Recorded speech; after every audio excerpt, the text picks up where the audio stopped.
The David Pakman Show at davidpakman.com. Welcome to the show. You know, just 2 days ago on Tuesday, we talked about conservative rising star Ben Carson, who's a neurosurgeon, likening marriage equality or people who are in favor of marriage equality to people who are in favor of bestiality or pedophilia. Of course, it was completely ridiculous. He apologized, and it doesn't really end there for a guy who doesn't seem to be having the good luck maybe some people thought he would, Lewis, and maybe turning around the view of the Republican Party as anti-gay and only really tokenism when it comes to acceptance of minorities. No, just more of the same. He now has likened homosexuality to murder. Salon.com has an interesting piece on this, and it notes that there was this issue where after he had the marriage equality pedophilia thing, he did the apology and he said, you know, it wasn't what I meant, and of course it was just I misspoke, etc.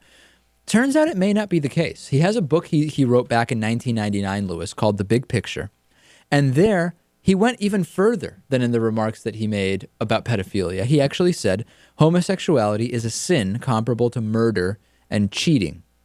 And he says that the book, well, actually, let's just put up the quote, guys. Natan, do we have that quote that we can put up? Yeah, we have it up.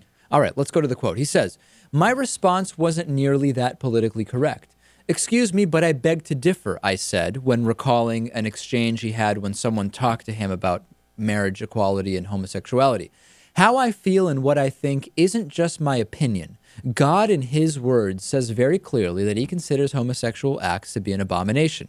Whenever I point out that God calls homosexual behavior a sin, I'm usually quick to add that the Bible just as clearly calls a lot of other things wrong, lying, cheating, adultery, murder, gluttony, and I'm not going to try to justify any of those things in order to be politically correct either." That's The Big Picture by Ben Carson. So he's doing a couple of things here.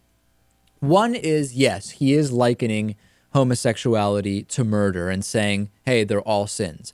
But he's also doing that thing where he kind of is hiding his discrimination behind the Bible of saying, listen, it's not that I personally have a problem with gay people. It's there are a number of sins which God has told us about, and homosexuality is one of them, and we're all sinners and blah, blah, blah, but homosexuality is a sin. It's this using the Bible to say, it's not me.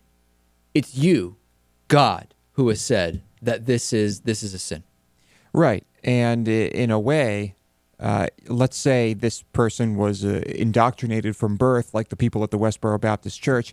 I mean, you kind of almost have to feel sorry for them because they just don't even understand anything past the biblical nonsense. Well, what's particularly disturbing is this is a neurosurgeon. That's the shocking thing. Yeah, right. And Dave Weigel noted that in America the Beautiful, Carson wrote, he has no problem letting gays live as they wish as long as they don't try to impose their lifestyle on everyone else. Right, because it's not like the straight lifestyle people... that's exactly the same as everyone else. It's not like straight people try to impose their lifestyles on gay people.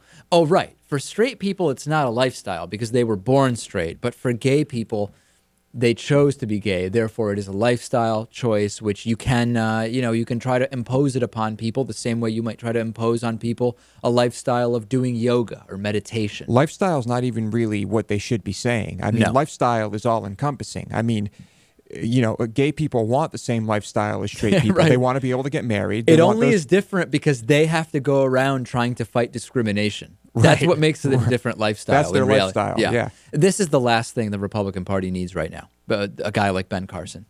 Oh, of course. But you know what? A guy like this has no shot at all. He's got no shot. Of doing what? The presidency. Oh. So, whatever. We've talked about this before. If this is what the Republican Party keeps throwing out at there us as some type of answer, I welcome it. they will continue to suffer.